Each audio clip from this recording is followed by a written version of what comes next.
Good morning, Claremont Presbyterian Church. Thanks so much for joining us online while our deacons and elders and staff are all on retreat. We've been talking about the mission and vision and core beliefs of our church, our congregation. And I'm really excited about the ways that we'll be able to share that with you when we come back from our retreat. But for this morning, very much consistent with who we feel like God is calling us to be, I want to introduce you to a dear friend of mine. Her name is Kate Kennedy, and she is the author of this book here, Once Upon a School. And Kate is a staff member at St. Luke's Episcopal Church, yes, which is downtown in Atlanta. And you've been at St. Luke's for how many years? Well, on staff, I've been at St. Luke's for about 2 years, but I've been a parishioner there for almost 20 years. Yes. It's a long time. Long time.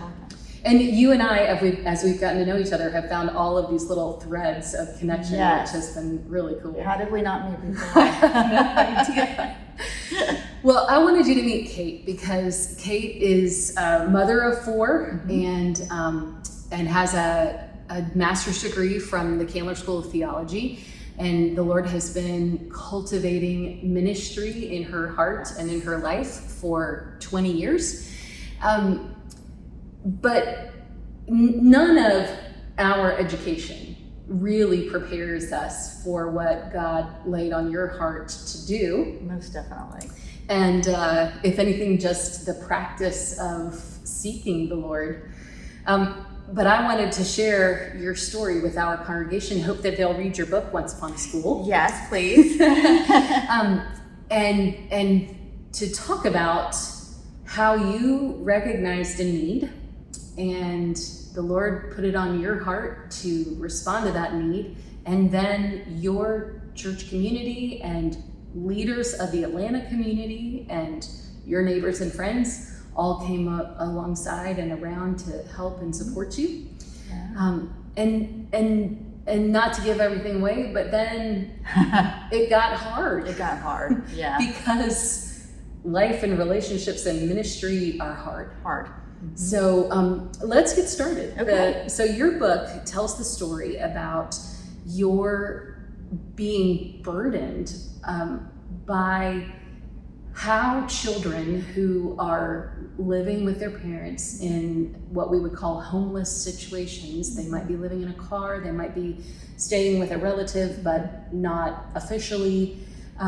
They don't have any way of proving with a water bill that this is where they are living. And so it makes attending school difficult, and especially children yes, who have been sleeping in a tent yes, or otherwise sleeping on the street. Yes. So tell us about that moment when that realization came to you. Sure. So like you said, I'm a member at St. Luke's, and it is right down in the heart of downtown Atlanta. So we are between Cortlandt Street and Pine Street and Peachtree Street, which is a significant place for people without housing to congregate, because there's a couple of different agencies down there. And I drive that stretch so often that I sometimes don't even, I've kind of become numb to just everything that's going on around there. But one day I just noticed there was a woman on the street. She was literally sitting on the curb. And I think the reason I noticed her was because I had to kind of change lanes to not be too close to her. And she had 4 children, small, and they were all just running around her in different states of, dress and she looked exhausted. And I feel exhausted sometimes raising 4 kids. Yes. And I've got every resource in the world. And then on top of that, I have a child who has some significant learning disabilities. And with all those resources, it's still exhausting. And I still have to advocate for him every single day. And I just thought, how do people make it work? How do people make it work? So that was just the seed of what grew into something that no one could have ever predicted. No, and that's really amazing. So what was your next step? You saw a need, you wondered who is this woman and why are her children not in school? Yes. And so what was your next step? So I was on the board and a volunteer at Crossroads Atlanta, which is a homeless serving agency. And I was actually on my way to a meeting there. And I went in and I couldn't even pay attention in the meeting because I just couldn't. And I really truly believe that's how God calls us. If this was not something I was qualified to do, it was not something on a wheelhouse, I just thought, I couldn't let it go. It just wouldn't let me go. So I asked the executive director, like, what would it take? And he was like, well, let's start a parents' morning out right now. Can you start it next month? No. Well, could you start it in the fall? And this was in the spring. And I said, well, maybe. So doors just started opening and things started happening. And we did open our parents' morning out. But what we realized very quickly is it wasn't filling a need. We hadn't taken enough time to do the research. Okay. We had 12-year-olds coming to Tuesday morning, 9 to 1, parents' morning out. Wow. That is not the way it's supposed to be. Right. So we took a step back and we regrouped. Okay. And what came out of that and a lot of work was a school that was private but tuition free, that served children who didn't have housing. And we started with just a pre-K, and next year or this year there's a 5th grade there now. Oh, that's amazing. Yeah. I loved how in your book you talked about the fact that you refer to the children as scholars. Yes. Because you are seeking to give them more than just a place to be during the day. Yes. Tell more about that vision. These children and their families too. One of the saddest things that I discovered at the school was that we have a significant number of cousins in the classes. Oh, interesting. So if you think about what that means, it's 2 sisters or 2 brothers who are both living on the streets, with their children living on the streets, and oftentimes they grew up on the streets also. Wow. So it's just a very wide generational issue. Yes. And so the whole family system is not used to being treated with dignity and respect. People don't even look at them when they pass them on the street because it's uncomfortable. Yeah. And so I wanted them to come into the school, the parents and the children, and feel their worth and their dignity. So we call them scholars because that means we are in here, we are ready to learn.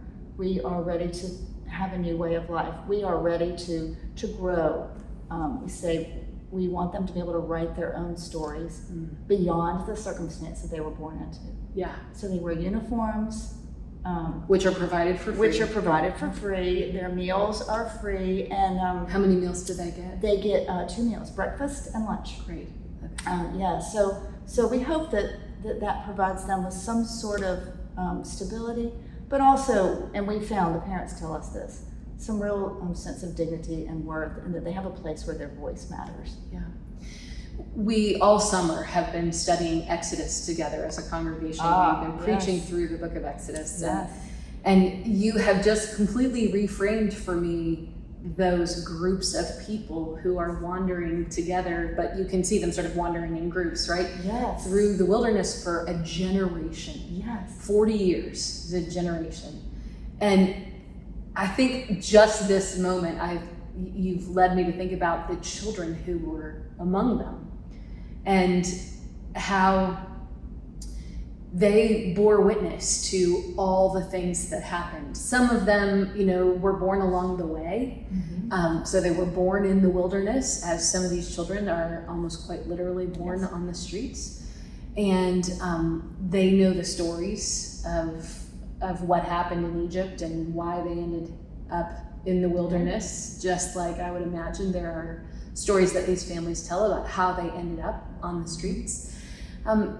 But one of the things that we've really been trying to look at as we're looking at the Exodus is these conditions are hard. There's no question about it. And God is there and God is providing. Your book starts out with this really wonderful story of provision through a friendship that ultimately then led to some financial provision. But talk to us about this journey you were on to create the school and how you saw God show up. You know, in Exodus, God shows up in a pillar of cloud and a pillar of flame. God provides the manna and the quail. Talk to us about some of the provision that you experienced.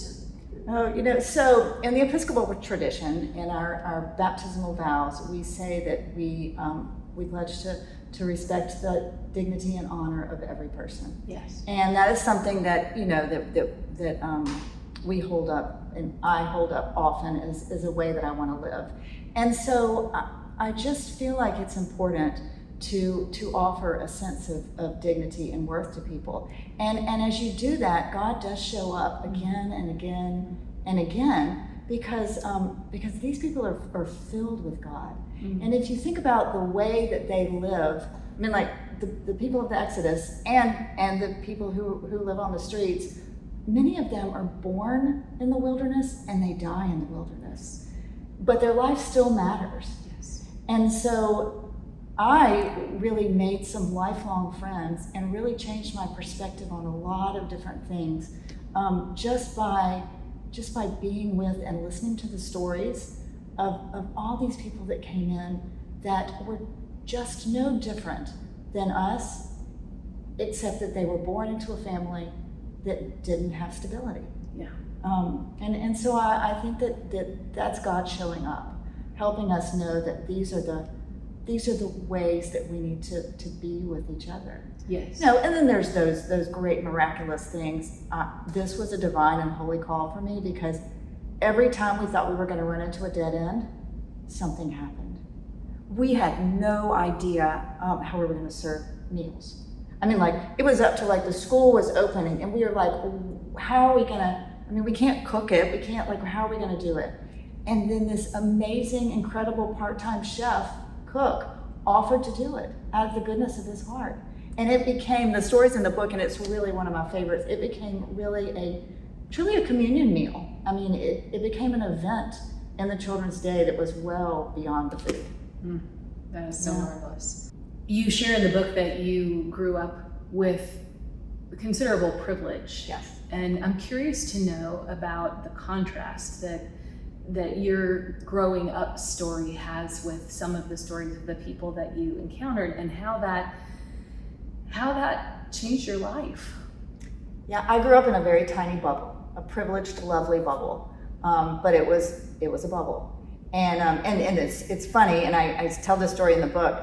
I left the state of Alabama because I wanted to be really rebellious, and I wanted to see the broader world. So I went to a small liberal arts college in North Carolina, because, you know, everybody looked like me. They just lived in North Carolina.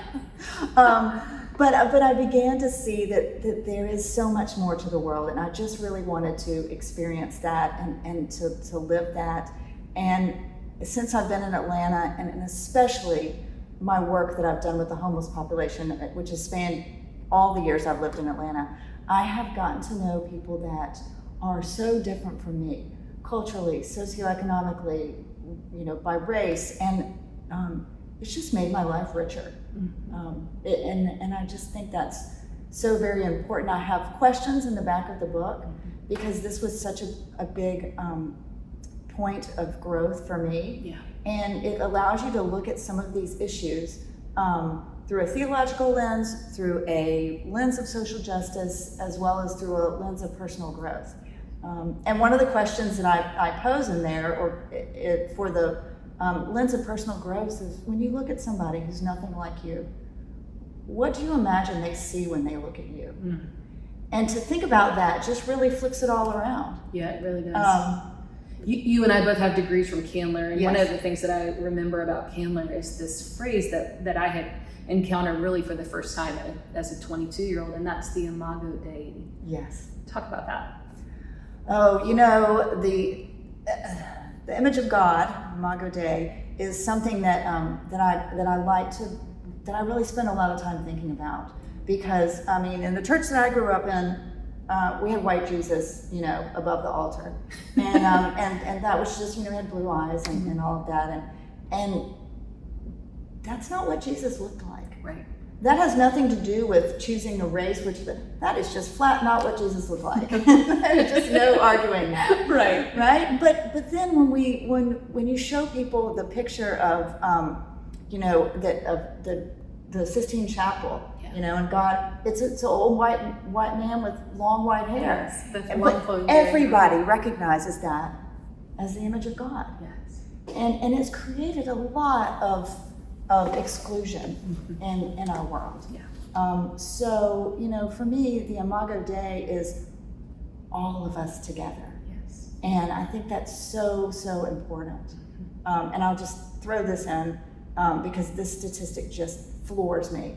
So about 48% of the population of downtown, of the city of Atlanta is Black. About 98% of the homeless population in the city of Atlanta is Black. It just points to our world where equity is not yet been achieved. Right. And so the Imago Dei doesn't really reflect God here on earth. So the Ansley School is a success story. It's still functioning. It is, as you said, they have a 5th grade starting this year, which is so fantastic. But you're no longer there. I am not there. And you talk about this in your book, that that a series of circumstances occurred that got sort of interpreted by some folks in one way and by others in another way, and the subtitle of your book is A Story of Dreaming Big, Falling Hard, and Bouncing Back. It totally makes me tear up. Oh, I'll try not to tear up. No, I'm not helping things, I realize. That it was a heartbreaking event for you to no longer be part of the school. We talked about how God called you to this, how God provided for you in this. Can you talk a little bit about the aftermath? Have you felt like God abandoned you? I sort of feel like you're kind of like Moses, right? To stick with our Exodus. Gosh, wow. Okay. I feel that for other reasons too. But to stick with the Exodus story, Moses does all the work. Right. Deals with them in Egypt, leads them through the Red Sea, deals with the golden calf, which is where we just were last week, and then he and then again their ongoing complaining leads him to a point of anger and striking the rock without God's permission to provide water, and God punishes Moses by not allowing him into the promised land. Now, I'm not suggesting in any way that God is punishing you. But I wonder if you would talk a little bit about the grief of your relationship with the school ending, so that we can hear from you about how God is still showing up for you. Yes. Yeah, it was really hard, and it continues to be a real point of deep pain for me. Yes. And it's a complicated story, which is actually one of the reasons I began to write the book. Yes. And when I first wrote the book, I really glossed over what happened. And everybody that read the book, like my beta readers and editors, they were like, you got to write it. You got to tell the whole story. So I'm not going to share the whole story here because it's very tender and very sensitive. Well, because we want people to and read we want the book. people to read the book. Yes, but it is there, and I could not imagine a world where the Ansley School existed and I wasn't a part of it. Right. It was so much a part of me. Yes. But I had to step away. Yeah. And it was my choice to step away, but it wasn't my choice to step away. And I'm not involved in any way anymore. And it's been hard. I just feel like for a long time I was just flailing around. I didn't know what I was supposed to do. I really felt like I had failed God. Mm-hmm. More clearly than anything, I felt God's call to do this. Yes. An urge that would not go away, something that would not let go of me. And doors were opening as I went along. It was just, everything was so clear about it. And somehow I failed. And on my worst days, I still Yes. feel that. Right. But I have less of those days. But we know No. that you didn't fail because we just said that the school is up and running Yes. and functioning, and there are even fifth graders there, Yes. pre-K Yes. through fifth grade. There are. So we know that it didn't fail. We also, if you read the book, we learned that it's a lot to do with the difficulty of human interaction, and we all have stories Oh, we of all. things going south. Yes. Yes. Yeah. You said on your worst days, you still feel like you failed. Mhm. On the better days, what are you hearing from the Lord? What are you hearing from the Holy Spirit? You know, I wrote this book. I mean, I wrote a book, and I've tried to be really cool about it, you know. I mean, whatever, I'm writing a book. I wrote a book. But I wrote a book. I'm like super excited that I wrote a book. And so since then, I mean, you and I together are you know, getting our doctorate of ministry in creative writing and public theology. So I have the opportunity to continue to write, and I really feel like I have something to offer to the world through my writing. Yes. And I preach, and I truly feel like, and this, I don't want to sound like I am Moses or like I am a prophet, but I really feel like, especially when I'm writing sermons, but any writing, that it takes a minute, and then God gives me a seed, right? Yes. You wake in the middle of the night and you Yes. think, that's the next line, or that's the connection.